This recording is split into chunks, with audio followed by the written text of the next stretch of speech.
I guess we'll get straight to it because I know we have limited time and we're going to get a lot of questions, I'm sure. So I guess what's maybe one general tip that you have for us that, maybe people aren't doing that they need to be doing these days for their tennis game? Yeah, I would say number one is actually to film themselves hitting and playing, film themselves during lessons, film themselves, and you don't need any fancy equipment, just a phone, and you can rest it against the back fence as you're hitting with a friend. When you film yourself and you watch and review your serve technique, your footwork, even your demeanor while you're playing, sometimes we don't even realize our negative body language that we're showing our opponents. But if we review the footage and we look at our, are we changing our grip on our backhand? Are we keeping our tossing arm up long enough on our serve? Mehrban, I would say 2 years ago, I put up a story on Instagram with a question. And the question was, have you ever seen yourself on video playing tennis? Have you ever in a lesson been filmed, while you're hitting serves and the coach is filming you and then reviewing the footage and showing you, how you can improve, getting rid of the waiter's tray and everything. And less than half of the people responded with a yes. And so maybe that's skewed. Maybe the people who say no are more inclined to push the button. I don't know. But it really should be everybody reviewing themselves. So again, you don't need any fancy equipment. You simply need to just take your phone on a tripod, rest it against the ground, up against your tennis bag, and film yourself hitting with a friend. Film yourself shadow swinging. There's so many resources, Tennis Summit and the YouTube, and there's so many great resources out there. Why not take one piece of information, maybe in this, live stream that we're doing, take one piece of information, go out and just shadow swing it slowly, do it slowly. You'll learn faster if you process, and you'll process it faster if you actually shadow swing slowly, and review it and see if what you're doing matches what you learned. So you should have tons of videos in your camera roll on your phone of you playing matches, of you shadow swinging, of you hitting serves. And it actually creates a nice timeline because you can see the improvement from months earlier or years earlier. So absolutely, first tip is you got to film yourself in order to improve. Definitely. And do you have any tips as far as, maybe you've run into any trouble filming, run out of battery, or, maybe the technical side, like slow-mo, fast, or regular speed, frames per second, like any of that, does any of that matter? What I would do actually, and that's a great question, Mehrban, I would get some sports analysis apps. There are some great free apps that you can get that allow you to time your toss. All right. So here's one of the tips that is not part of the 6 tips. Ooh. I'm a big fan of toss timing. I do so much Zoom work and teaching people around the world live on Zoom using video footage that they send me that I actually kind of developed a toss timing. And there are apps that allow you to put a timer on the screen. Mm-hmm. And when you scroll through the video, it gives you the time. For instance, if you're tossing and you want to know if your toss is too high or too low, on the video footage, and you can get On Form, you can get Huddle. There are different, I use Coach's Eye, which is an older app, and I don't even think they make it anymore, but there's some easy, just go into the App Store and look up sports analysis apps. And with the timer, you just put the video in the app, and then when the ball is at the top of your head during your service motion as you're tossing, at that moment, start a timer and scroll and see how long it takes until you contact the ball. And the time should be between 0.6 and 0.9 seconds. You can actually quantify a toss based on the time, not just the actual height. For instance, JJ Wolf's toss timing, he's pretty low, is lower in that spectrum. It's 0.65. You got Kyrgios, who's around 0.7 seconds. You got Federer and Djokovic, who are around 0.83, and Nadal, they're all in that same grouping. Sakari is 0.79.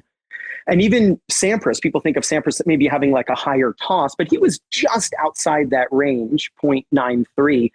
And this is, again, just something that you can check with your sports analysis app. So just go onto the app store for your phone and just look up sports analysis apps. And there are great paid ones. There are great free ones. And just check to see if there's one where you can check the timer.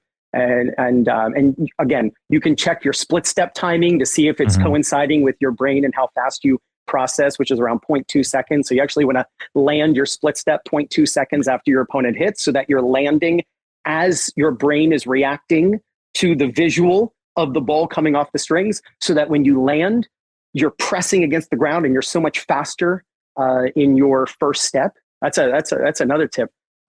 Don't land as the opponent hits. You actually want to be in the air as the opponent hits, so that you're landing when your brain processes the info of where it's going, and you actually will have a faster first step in the direction you need to go. But filming yourself, without a doubt, is, I think, the number one tip, which is why it's the first one. Yeah, it's just amazing how much you can find out, from filming yourself. I mean, obviously, when we were down there in Tampa, we found out that most of the students weren't, either weren't split stepping, or they were split stepping way too late. I've definitely found some technical errors, in my, my serve, for example, and back end and stuff like that, just from filming too. So definitely love that tip. Yeah. And let's see. So I guess, hey, Jay, look, how are you? Good to see you again.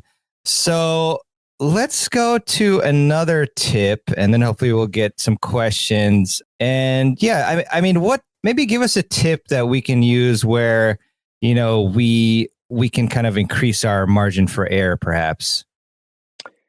Yeah. So, mehrban, to consistency, there are 4 places you can miss, right? So let's say this is you, and you can miss in the net, you can miss long, you can miss left, and you can miss right. Well, it's not 25%, 25%, 25%, 25% when you look at the allocation and where the balls are actually going. The net is accounting for at least 50% of the misses that are occurring. So if you're looking for a great way to be more consistent on the court, and this is singles or doubles, always have in your mind an air target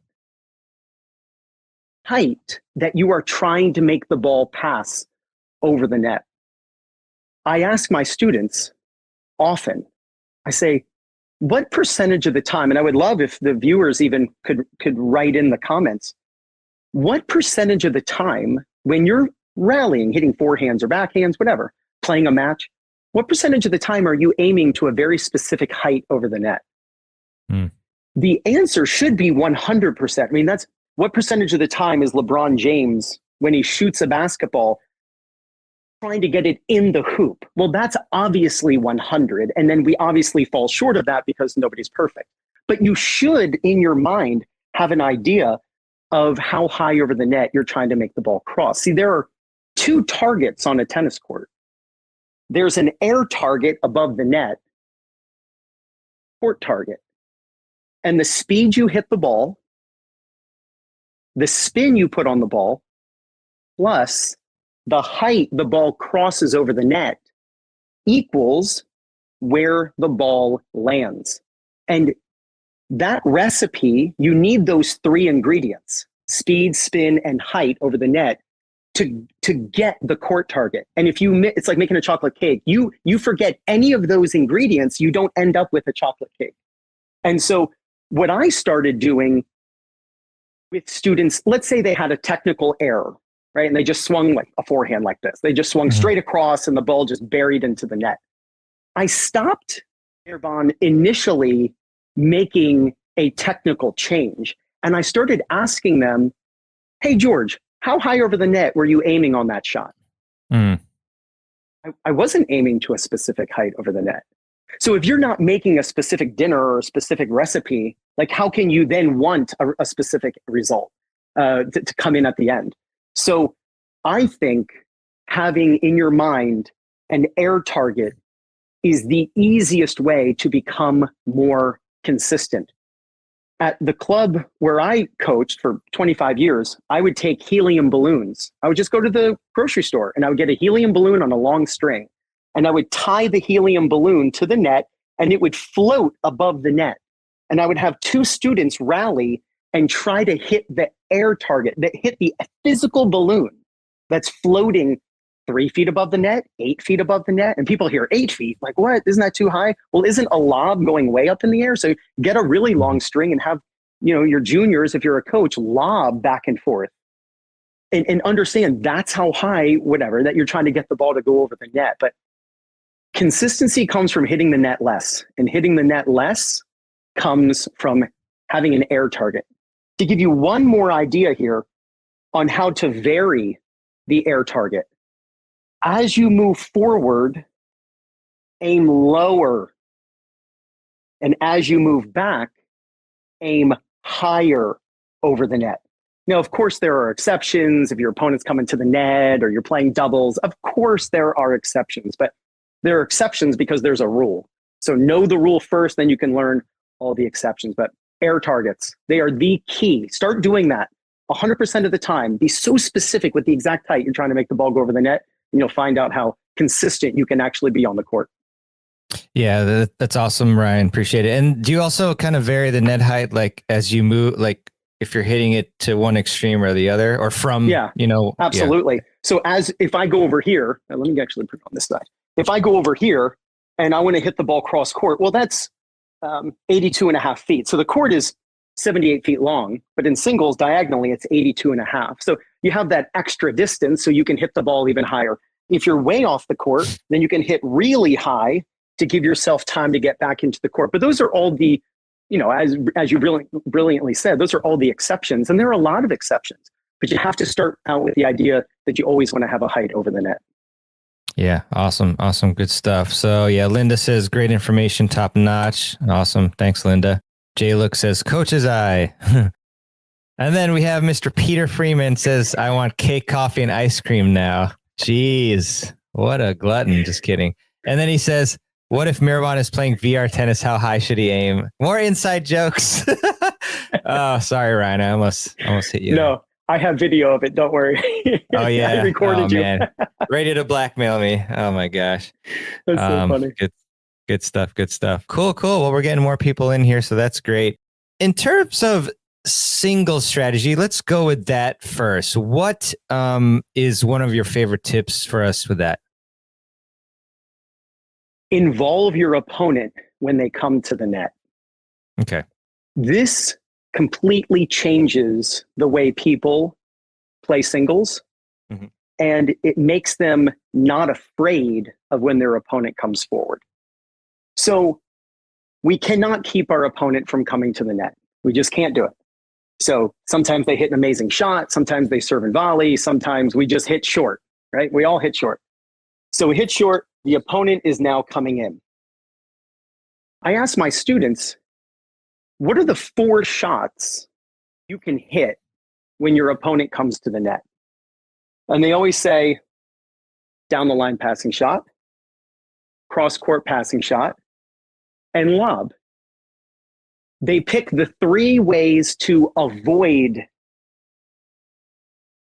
And they go, wait, there's a 4th? Oh, I guess you could just hit it right at them. Even though ding, ding, ding, that's actually the winner. Like that's the one you want to do. So what you'll find in recreational tennis is that when you involve your opponent in the point, your chances of winning go up. When you avoid your opponent when they come to the net, your chances of winning go down. Now, you want to be smart with this, and it's why I mentioned air targets first. Because when your opponent comes to the net, you want to figure out how to involve them in the point with a ball below net level or a ball that's way up in the air. And in fact, we talked about the timer on video analysis, Mehrban. I'm a big fan of trying to get lobs up in the air for 2.5 seconds. So when I do video analysis for people, they send me matches and we go through it and we do this stuff. It's super cool. And I'll look at, Susan or, Betty and they're playing doubles and they go for a lob. And you can see when their lob is high enough that you could start a timer. Somebody mentioned coach's eye. You put the timer on the screen, and you see how long the ball is in the air. If their lob is only in the air for 1.5 seconds, it's too easy. It's not falling at a fast enough rate due to gravity. But if you can get that ball up in the air 2.5 seconds, boy, the chances of them screwing up go way up. And forcing an error from your opponent is actually the number one way to win a point, because it's repeatable, and you're not waiting for your opponent just to miss, or you're trying to just crack winners all day long. So when your opponent comes to the net in singles, either hit the ball low right to them. Most of the opponents who we play do not split step properly, nor do they split step at the right time. So we can really jam it at their feet or at their knees and get them just to screw up half the time. And then the other half of the time, they have to volley up, which is usually short. And then we can go for the passing shot. I call that the 2-shot passing shot strategy. Hit it low to them, let them pop up a weaker volley. Then you move inside the court. Then you go for the pass on the second shot. Or why not just lob the ball super high in the air and try to make the ball land just past the service line? If think about it, mehrban, let's say you and I play a match. I'm coming to the net and you lob a ball up in the air 2.5 seconds. And I'm sitting there going, oh, come on, mehrban. Like, why are you doing this to me? I don't want to deal with 9.8 meters per second as it's dropping due to gravity. The ball's accelerating and it's going through the window of opportunity so fast. It's so tough. And then what ends up happening, mehrban, is they might not miss that overhead, but they're certainly not just cracking it, because they're trying to time it. So they slow their racket speed down. When they slow the racket speed down, they don't pronate, and they might even bend from the waist. And good stuff happens because you force them into an error. So for players to play smarter singles, I would suggest that they involve their opponent. When the opponent comes to the net, just involve them. If they're going to win the point, let them crack a perfect half volley into the corner, because it's not repeatable. Rather than they come to the net and you try some wild passing shot, and your opponent, mehrban, is snickering as they walk back, going, oh my gosh, he doesn't even know. I took a lesson yesterday in my volleys because they're just not any good, but he's not making me hit any volleys. Like how many times we go to the net, we're like, I didn't have to hit a volley. Force your opponent, right? Empathize with that. Say, wait, I don't like to volley, especially low volleys. I'm going to make them do what I don't, the golden rule of tennis, mehrban, do unto others as you don't want them to do to you. That is the golden rule of tennis. So involve your opponent at the net and you're going to win more singles matches. Yeah, I really love that. I mean, as we all know with, Craig O'Shaughnessy's stats about I forget if it's 70 or 80%, of all points and errors. So, why not try to get that going instead of trying to go for the winner? Yeah, really love that. In terms of your lobs, do you want to lob to their bat? Well, I guess they have enough time, to switch, because your aim is to go to 2.5 seconds. So I was going to ask you, should you lob to their backhand? But it may not make a difference because they'll probably run around it, right? Well, I think absolutely you should, because maybe they don't run around it. We don't want to put our opponents on such a pedestal that they're infallible, they can't make any mistakes, and right. we're the ones who are always messing up, but they're perfect. What's funny is they're thinking the same thing about us. So I would absolutely attempt to go over their backhand side, but there's a hierarchy, no pun intended, of what you want to try. See, mehrban, I think issue to the definition of a lob. I think players struggle lobbing because they have the wrong definition of a lob, because they think the lob has to avoid the opponent and bounce behind them. I ask people all the time, what is the definition of a lob? And they'll say a ball that goes over the opponent's head and lands behind them. Well, that's a problem, because if your opponent's here and you go for a lob, the only way to avoid them is to hit it out. That's why so many players hit their lobs just as why are all my lobs landing just a foot long, 6 inches long? Do you know why? It's because you're trying to avoid them. You win the same number of points, whether you hit a perfect shot or you force them into an error. And forcing them into an error is a heck of a lot easier. So don't think of a lob as a ball that is avoiding the opponent. It is simply a high ball. That's it. So you got height and you got depth. What are you going to try for? To me, they're both important. A little more important. Right. Yeah. So I'd much rather you hit super high and make the ball land, as I mentioned, just past the service line.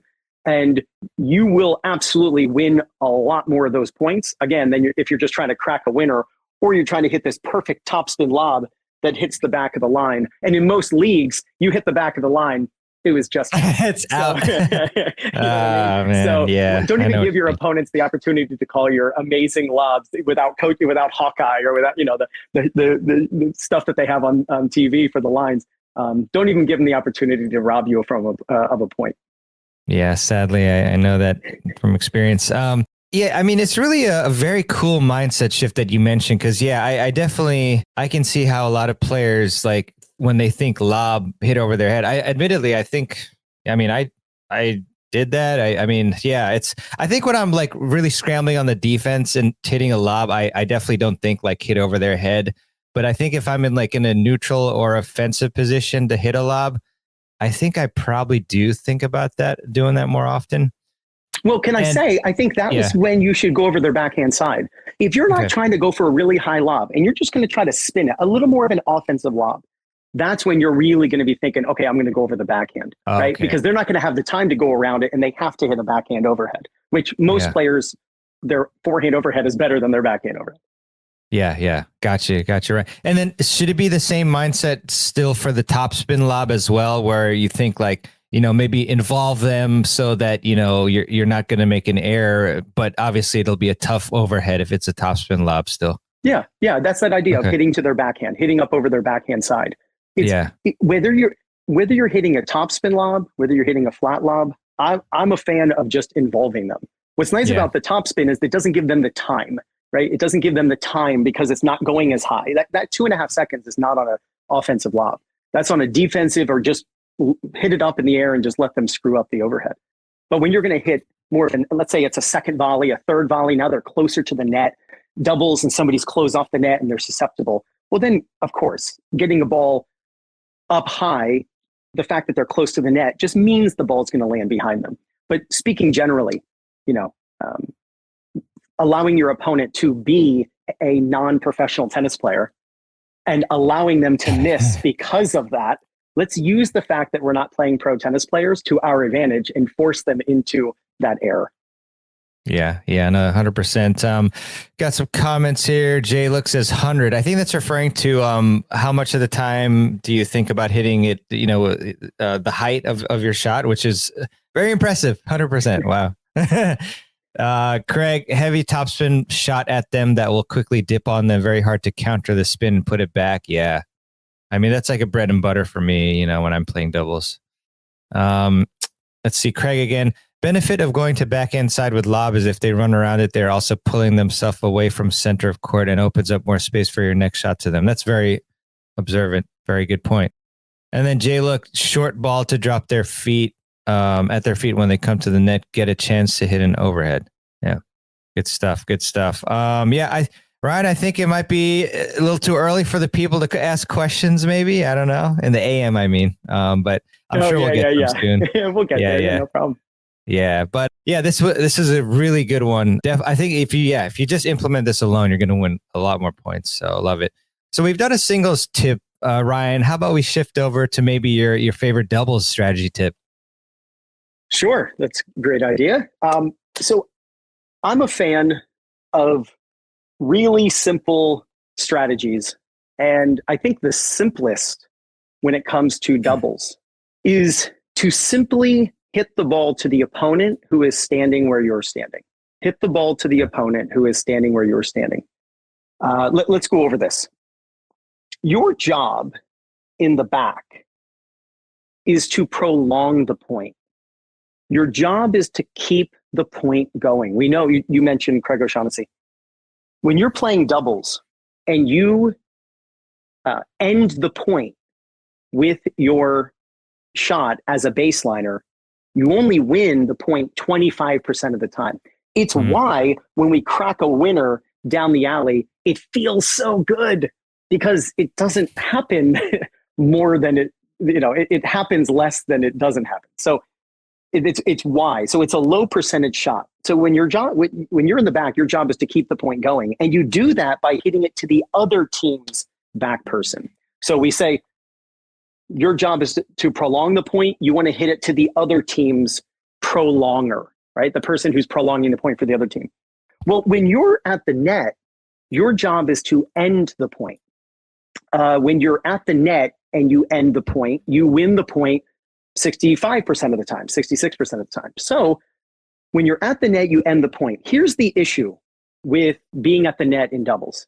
We think a little bit like a singles player sometimes, and we look for open court. Now, in doubles, they've doubled the number of people on the court versus singles, but they have not doubled the size of the court. So there isn't as much open real estate. Right. So here is an incredibly simple way to think of it. When you're at the net and the ball comes to you, hit it hard at the feet of the opposing net player. What I typically see is players going to the middle. And it makes a lot of sense on a board, or it makes sense on paper. It makes sense on a strategy board. Oh, you just hit it through the middle. Well, this person's well aware of that. And when you watch doubles and a ball is hit through the middle, what ends up happening is this player goes and gets it, they prolong the point, and you squander the opportunity to win the point. So what I would rather everyone watching do is, when you're at the net, just aim for the feet. You're not trying to hurt anybody. You're just, I tell people, try to untie your opponent's shoes with your shot. You want to aim for their feet, and the chances of winning go way up. Doubles is not a game of keep away. It's not a game of keep the ball away from your opponents. It's a goal. It's a game of hit to the correct opponent. Now, there are exceptions. Let's say you have a low volley. Let's say you serve and volley, and you're coming forward and you have a low volley. That's an exception. You're at the net. You don't want to pop it up to the net person who has a strong shot. So there's one exception to that rule. The idea of hitting the ball to the opponent who's standing where you're standing, it's only going to be right 80% of the time. I mean, that's a lot, right? But you're only going to be right 80, 85, 90% of the time when it comes to your decision making, if you were to do that all the time. So there are caveats here and there are exceptions. But if you're at the net and you've got an overhead, the biggest mistake you can make is hitting it to the baseliner. Remember when we were kids and we were in gym class or physical education class in school, and we would play dodgeball, and you'd have the ball and you'd be throwing it at the kids and you try to knock them out of the game? You wouldn't pick the kid farthest from you. You would find who's closest to you, and that's who you would throw the ball toward because they had less time to react. In my opinion, the number one double strategy mistake, it happens the most, and it is the most detrimental to your ability to win. Overheads and high balls being hit to the back person. Because when I gave that example of throwing the dodgeball to the kid farthest from you, whenever I mention that to people, they always chuckle. They're like, oh, why would I ever do that? That's what people do in doubles. They have overheads and they think open court, because we're so focused on where's the open court. You don't want to hit open court in doubles. You either want to hit to the player with less time to react, if you have an overhead, or you want to hit, if you have a low ball, to the person who can't hurt you, with your shot. So hit the ball to the opponent who's standing where you're standing. Of course, there are exceptions, but they're obvious exceptions, and times you would want to break those rules. But this is a game changer. Most people know this from the back. Like, we know not to just give it to the net player and let our partner get crushed. We know that. But at the net, we tend to still hit to this side, and you're better off just hitting it to the feet of the person. Hit it at the feet of the person who's closer to you, because they have less time to react. Yeah, I really love that, Ryan. And so here's a question that I'll grab. I know it's later on, but it's pertinent to the current topic. From Jennifer. Hey, Jennifer, what is your opinion on the etiquette of hitting at the net player's body, sometimes accidentally? Yeah, Jennifer, that's a great question. So it's all about not overhitting. If you hit 50% speed, your opponent should have no trouble with it, meaning no issue. They should have no issues with it, and it'll be a very nice handshake at the end of the match, and you'll walk away friends. You see pros hitting each other with their shots in doubles, net player to net player, and somebody kind of gets tagged in the back. Intent is very obvious. And if you're just a little pop of a volley or just a little pop of an overhead, just hitting it to their side of the court, here's the thing. We don't always hit our targets. So when you aim for their feet, you're probably not going to hit. I mean, I don't know about you, mehrban, but I don't always hit my targets. So when I aim for people's shoes, I miss by like 7 feet. So you're not going to actually hit them. And if you aim away, you might actually hit them because, again, we don't hit our targets. But as long as you're not crushing the ball, to me, there's no issue with it. It's not, you got to be careful with the statement, but it's not your job to keep your opponent safe. When you have a high ball, they need to back up. Like, you know what I mean? Distance equals time. Like they need to give themselves more distance so that they can get more time to react to your ball. It's not your job to keep them safe, except you can take the ball and take a little speed off that ball and just aim for their feet. The chances of winning go way up, hitting 50% at the net player's feet when you have a high ball, than 100% at the baseliner. Because then you're taking all the risk trying to time this high ball or overhead, and it's actually too risky. So that's, Jennifer, that's a great question. And a very obvious issue that can occur. So just make it obvious your intention is just to win the point and not to hurt them. Yeah. A little sorry at the end if you want, but yeah, absolutely. yeah. Well, yeah. Hey, sorry about it. You okay? You good? Yeah, something like that. Yeah, absolutely makes that pill easier to swallow for them. It's really interesting, Ryan, because I had a live stream with Ian yesterday, and that was probably one of the biggest questions as well. Because he had mentioned like hitting to the net player and whatnot when you have like an easy volley, for example. But yeah, I think just people are kind of apprehensive about that. Mm-hmm. So yeah, but you got to do it. The pros do it all the time. Look, I mean, it's if you don't like to do it, then don't do it. And I don't know. It's definitely not for me. I'm not making money playing tennis. Like that's not how I don't make money. No one wants to come watch me play tennis. So if you're saying, look, I would rather just not hit it at the feet of the net person, I'd rather just hit it to the back person and to make me feel better, then absolutely do that. The point will continue, but just know that and you'll say, hey, that's fine. But if you get the high ball, I tell people just aim for the feet. And we all hit low volleys. Like when Sampras served and volleyed, Agassi's aiming for his feet. Like Agassi's trying to get him to hit a low volley, pop it up. Agassi's up on the baseline, taking it on the rise and trying to go for the pass on the second shot. So we've all hit low volleys, which means our opponent hit it low to us. So we can make them hit low volleys on purpose and win. Yeah, definitely. Jennifer said, Ian said no mercy. Yeah, he's a little more ruthless, actually. A little more, just slightly. Nah, he's a nice guy. He is a great guy. Oh yeah. I think when it comes to tennis, though, I don't know. I like it. Yeah. Yeah, and then our friend Peter again. Mehrban having bad memories of gym class right now. That's true. We played some dodgeball. I got tagged a few times. Yeah. It's rough times. We have some other comments, but like I said, I'll definitely come back to them. So I guess one question for you, Ian, is obviously there are exceptions as you mentioned. So, but this is a fantastic rule that's going to work vast majority of the time, of course. So, like, I guess if you're playing a team where they like to poach a lot, how are you like kind of deviating? Yeah. So you've got here. Let's. Nice catch. Yeah, wow. You see that? All right. Yeah. 44 going on 14. I like it. All right. I still got my reaction time. All right. So here's this is you, and let's say this opponent is very aggressive cross court. This can cause issues. A great question. This can cause issues for this player. They may not feel super comfortable going down the line. Again, it can be a low percentage. If they are someone who likes to poach a lot, I would, in between points, just whisper, and I'm a big fan of this. You got to talk in between points, right? But I would say, hey, I'm going to hit it down the singles line. When you're going to aim down the line, don't aim for the doubles line, aim for the singles line. Give yourself margin. And you can say, hey, watch out, maybe wait in the middle of the box. I'm sorry, in the middle of no man's land instead of on the line. And this person's heavy making this move and making this poach or making this pinch to try to upset your return. Just aim down the singles line.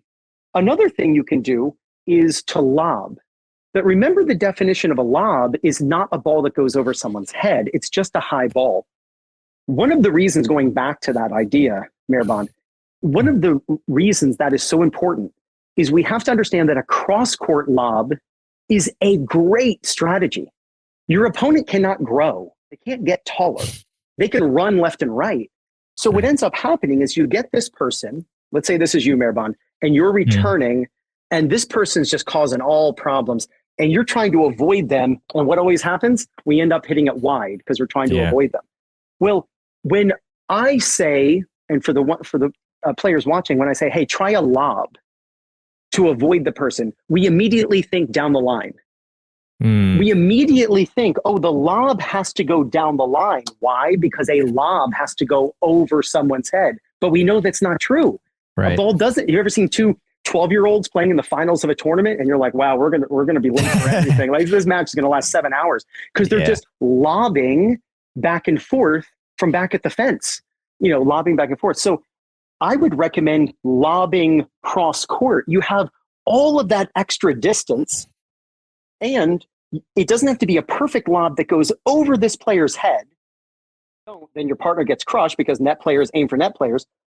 Or it goes just long because they're running back and they're, doing a scissor kick overhead. You're like, man, I can't lob. Yes, you can. You can lob cross court. That's why the correct definition of a lob is so vital. So lob cross court. Now, then you say, yeah, but Ryan, what if this team serves and volleys? And then the lob is a high ball. Well, look, you're just playing a really good team. So if you can't beat them, join them. Then you should start serving and volleying. You should start, causing havoc or wreaking havoc and doing a lot of poaching. But there isn't a ton of serve and volley in the world of recreational doubles. And so even if you have a very aggressive net person here, if you just lob cross court, this player is going to be back. It completely freezes this person because they're watching the ball go way up in the air and there's no way they can get that ball. So that's what I would recommend.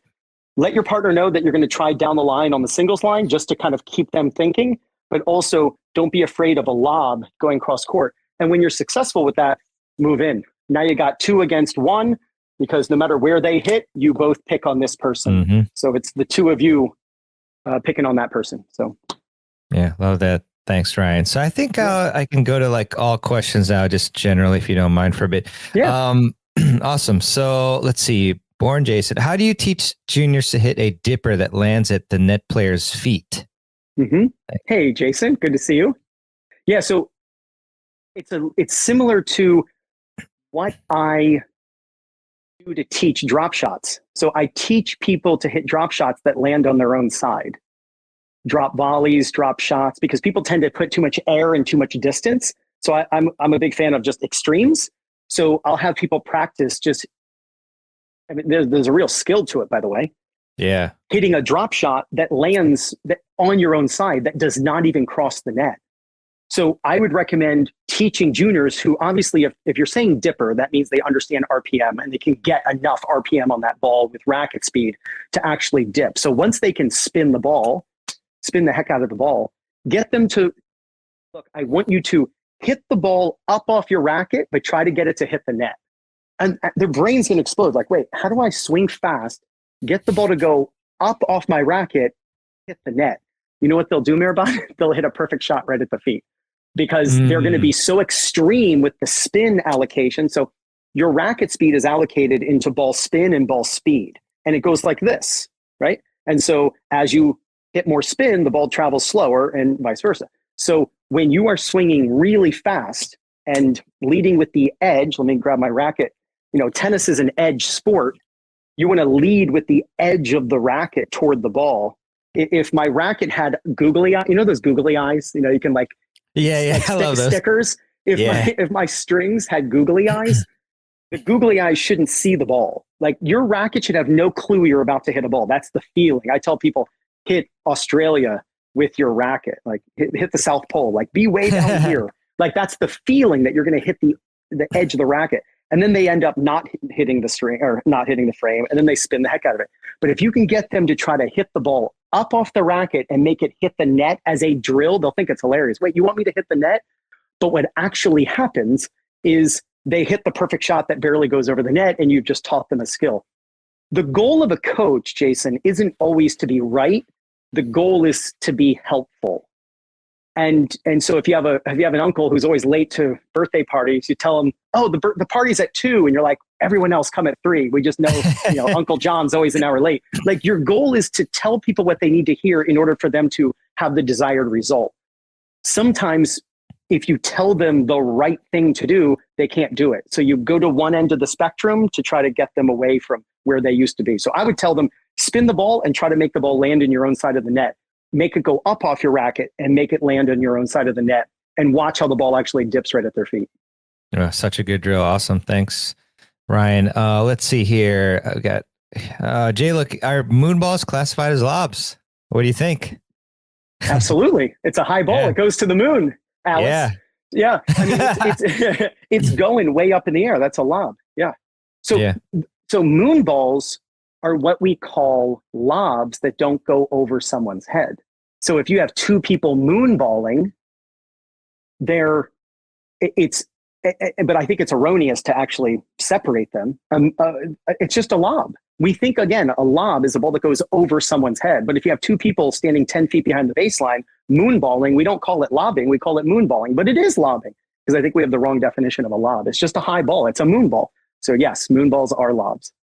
Yeah. So in the 12s, yeah, exactly. So I was a lobber as 12s, and it worked pretty well, I have to say. It does. Pretty well. It's very frustrating.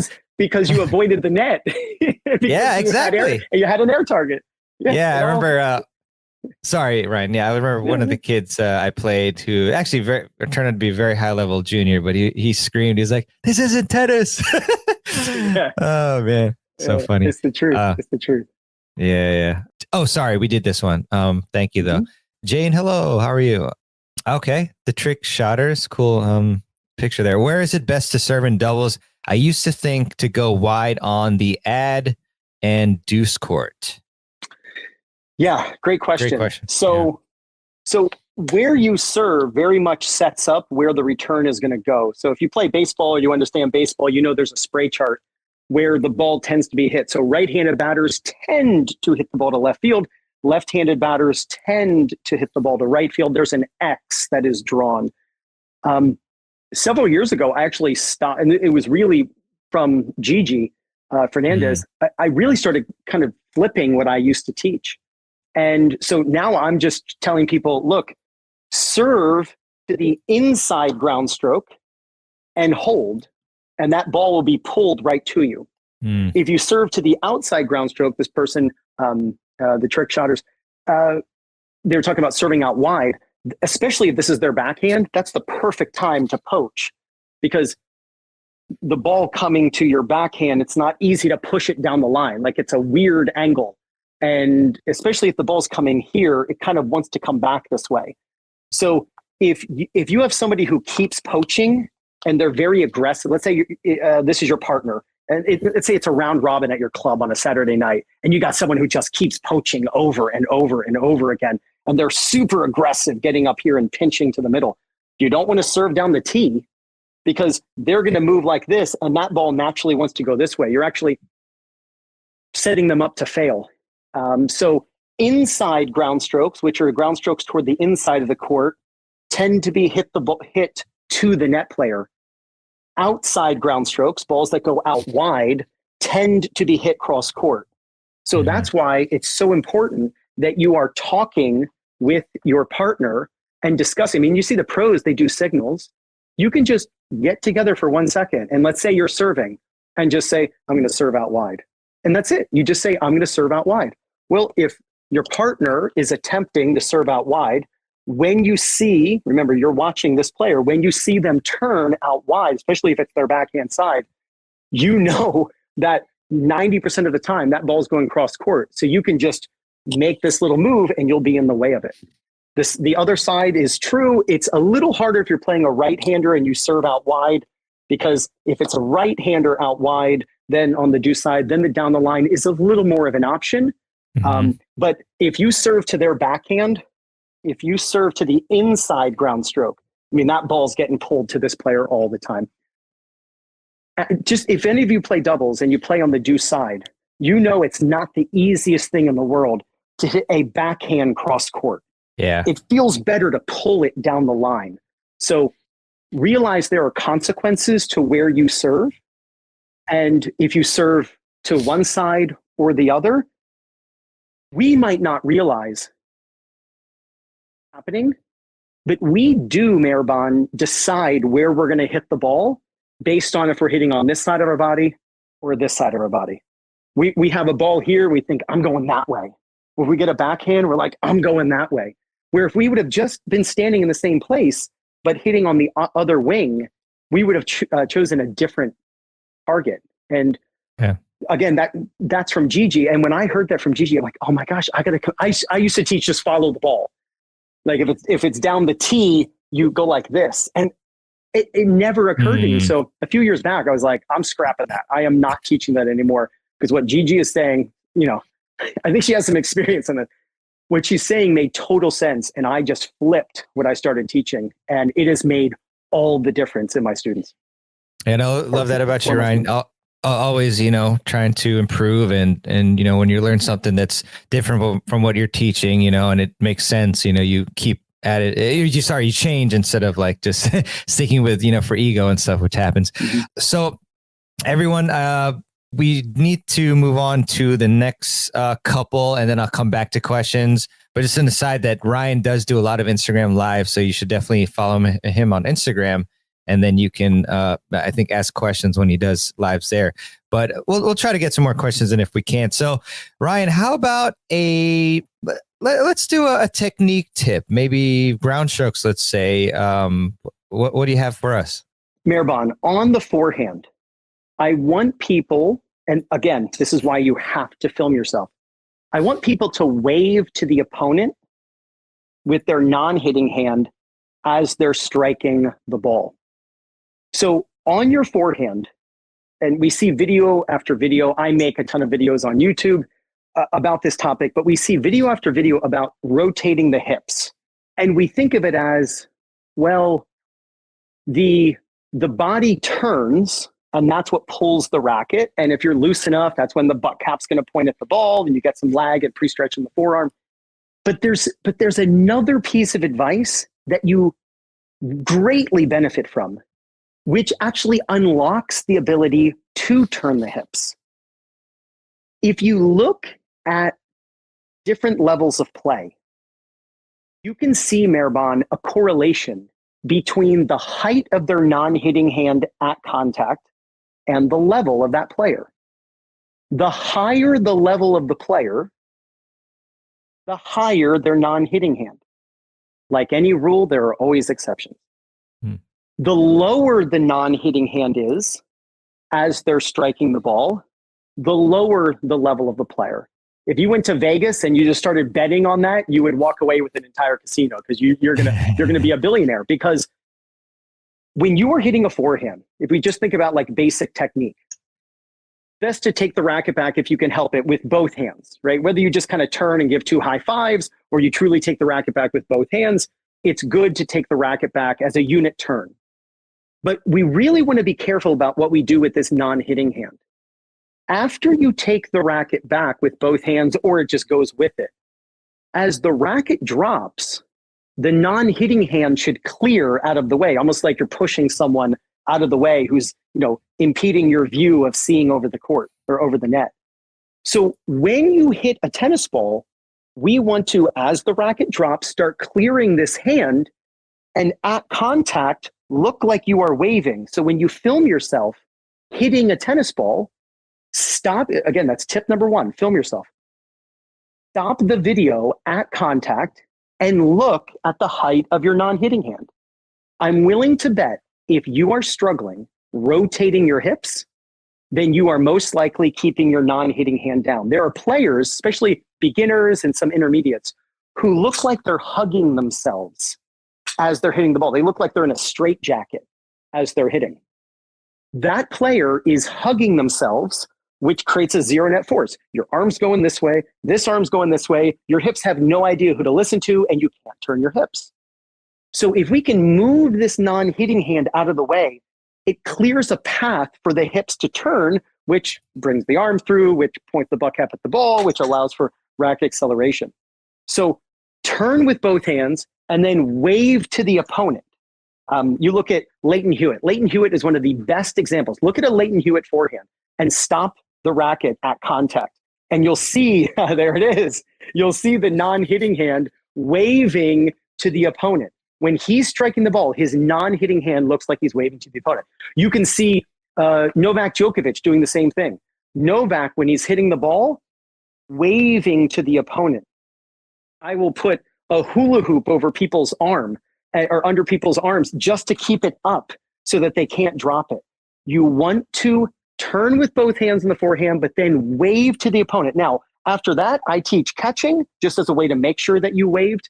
But if you wave and the ball's already gone and you drop this arm, I mean, it's okay because the ball's already gone, but I would just teach you to catch, kind of that Sampras style or Serena Williams style. They were pretty good at tennis, where you're catching the racket. Dominic Thiem does that when he's practicing. But look at your non-hitting hand at contact, and the quality of your forehand will really correlate with the height of your non-hitting hand. The better players, non-hitting hand is high. The newer players to the game have their there it is. There's Novak Djokovic looking like he is waving to the opponent at contact. It is this little thing. You ever like bought a car or something, and all of a sudden you start noticing that car. You're like, oh, I didn't realize how many Volvos there were on there. Like you start noticing that car more because you're keyed in on looking for it. They're always showing slow motion during matches. You know, like after the point is over or whatever, as they're going to a commercial break, they'll show a slow motion shot, or just go on YouTube. Watch how the players look like they're waving to the opponent with their non-hitting hand at contact. It is the catalyst that actually clears the path to allow the hips to actually turn. So it's super, super important. And you can learn it in an instant, and it instantly makes your forehand better because you can turn your hips.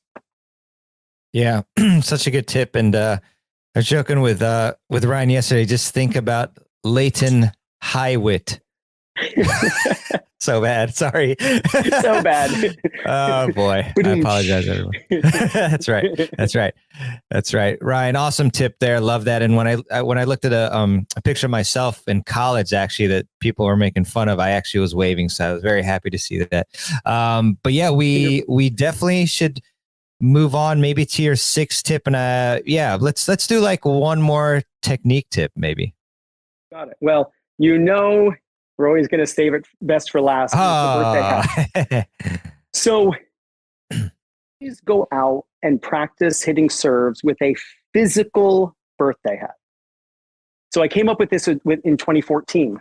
I was teaching a bunch of 8-year-olds, and I still remember, it was a Thursday class, 4:00 Thursday class, and they were all doing the classic, waiter's tray. And I was having them put cones on their head, like hold a physical, whatever, like a cone smaller than this, but they would cone on their head and they would try to hit it, just standing there demonstrating like they're saluting. And I told them, I said, look, unicorns cannot serve correctly. In fact, if I write a book, that's going to be the title. Unicorns cannot serve correctly. Nice. And they all laughed. And I said, no, but it's true, because unicorns, their racket would hit their horn. And I drove home that day thinking, man, I've taken responsibility for it and saying, okay, what can I put on their heads? And I stopped at the local store and picked up birthday hats. I said, oh my gosh, this is it. And that's where it all started. And the birthday hat forces, if you can't imagine it, you have to actually wear a physical birthday hat. The birthday hat moves the racket from front to back, or what you'll hear from like OTI, right? They'll online tennis instructor. They'll talk about right to left. This movement. We're trying to stay away from the waiter's tray, and having a waiter's tray means you cannot move the racket like a lasso, which is a circular movement. There's 360 degrees of movement that we want on a serve. The serve is circular. It's not put it down your back like it's in a backpack and then go up to the ball. We have to create round movements to create acceleration. That's why on-ramps for an interstate are circular. Like they don't get a stop sign that you're like watching cars go by and you're like stopping at a stop sign. You got to turn 90 degrees to get on an interstate. Like it's round. It allows you to keep your speed. So what's nice about the birthday hat is a physical birthday hat is if you go into the waiter's tray, you will never hit the birthday hat. So go out to the local store, put a birthday hat on, and don't feel embarrassed. I've put myself out on YouTube in front of many people wearing birthday hats for years, and just teach yourself to, with the strings pointing down and you can put a ball in the throat of the racket, just teach yourself to knock the birthday hat off of your head.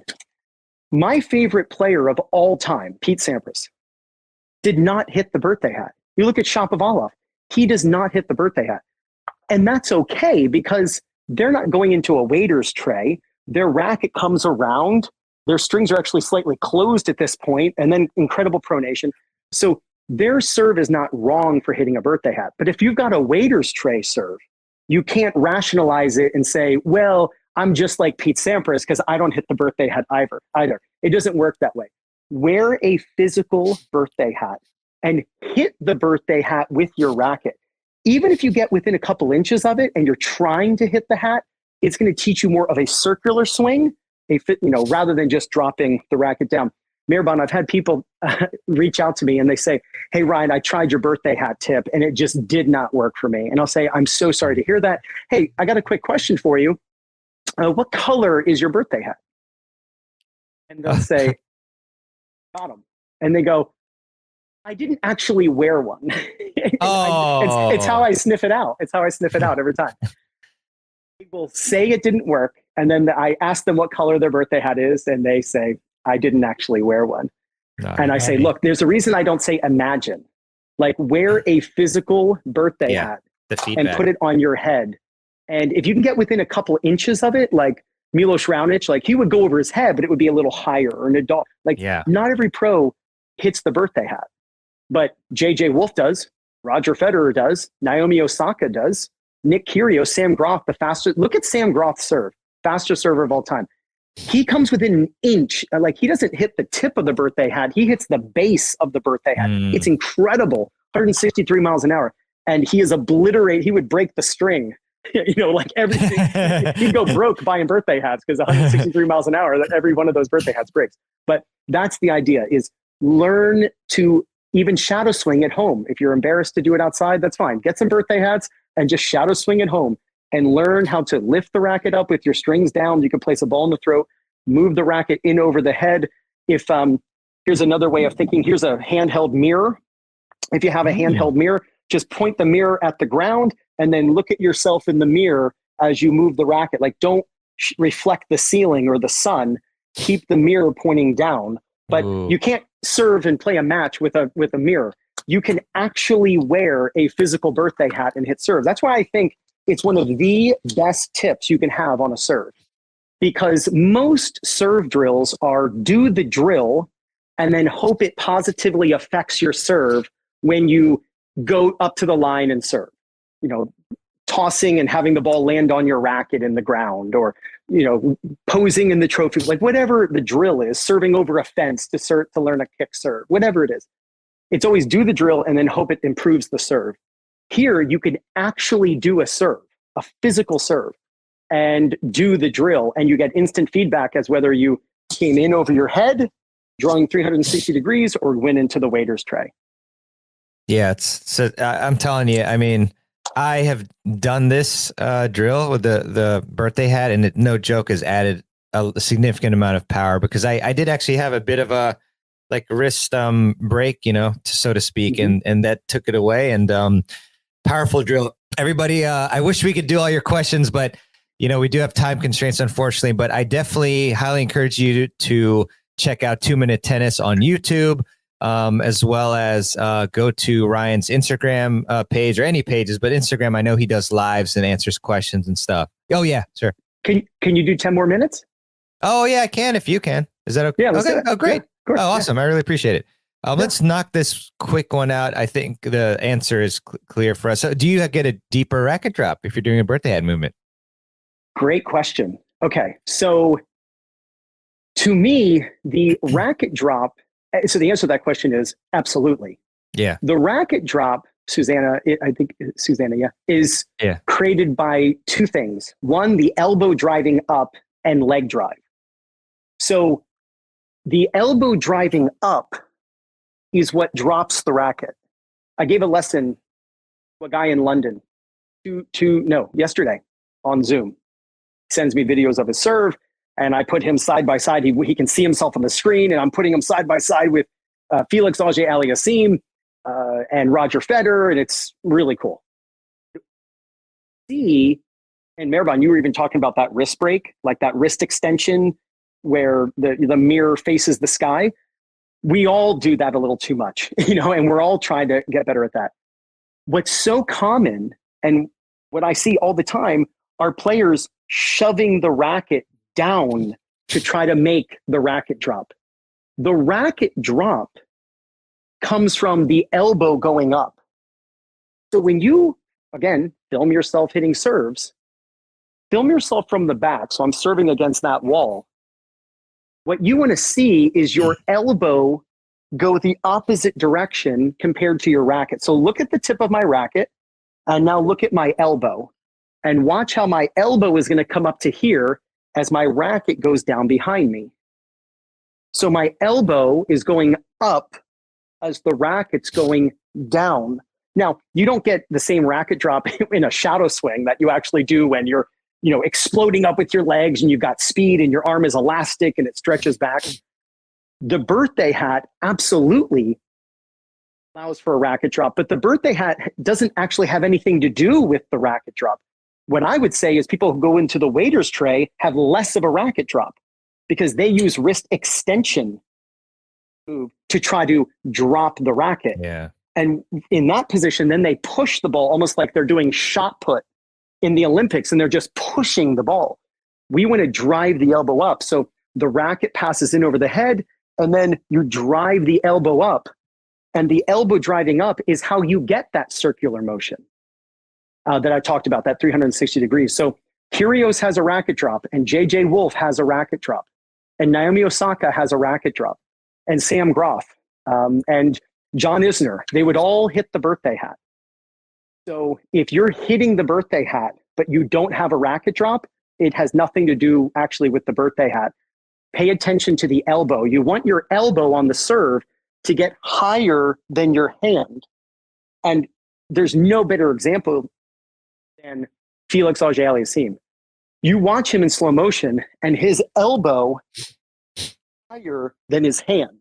He's so elbow dominant in the motion, where most players, if you look at their hand versus their hand stays above their elbow. They drive up to the ball with their hand, where what we want is birthday hat and the elbow makes this move. You want to elbow someone behind you. Vic Braden came up with that 50 years ago. Elbow someone behind you, which allows for palm down. You want to knock the birthday hat off and drive the elbow up. And you will have a beautiful racket drop that it'll drop down to the bottom of your shirt rather than only going to shoulder level if you just go into the waiter's tray.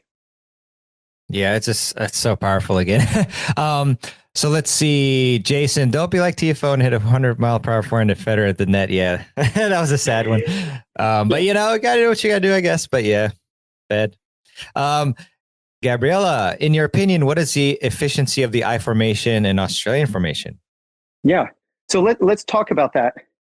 Again, it's all about where you want that ball to go. There's a group of women who I taught last year, and they actually won the 4-0 national championship out of Northern California. And I was giving the team Zoom lessons. And the I formation was something actually that we talked about. And so let's say this is you, and I'm not a team who necessarily likes the squat. I'm not a coach who necessarily likes the squatting. I think the squatting, especially for older players, it's not easy to get down like this and you see them serve over the head. Like, I'm not a huge fan of that. I know that my knees are not going to get me, exploding up very fast. But what I'm a fan of is this. If you're going to get in this position, I tell people, whether you're going to straddle the line, whether you're going to be slightly over, maybe put your right foot on the line. What I like to tell people is serve to the outside, because the ball wants to go cross court. They're going to get the ball, and then you can take it right at this person who has no time to react. So what people do is they'll get in this position and then they'll serve to the inside ground stroke. And the ball just gets pulled over here. And then you're like, oh, I can't get it. And then you're scrambling. Use the fact that there's a spray chart in baseball. We can predict where the ball is going to go. In fact, talking about baseball, pitchers can actually, pitch inside or outside to try to coax the batter into hitting to a particular side for the strategy of baseball. It's the same thing. If you want to use this strategy, let's say this person has an amazing cross-court backhand return, or maybe they're lefty and that's their forehand. You're like, man, that is so difficult to deal with. Put this person in the middle of it, put this person here, and then serve to that ball. And then if they try for that, boom, you get them here. And then at least they're just going down the line. The moment you serve, you come over.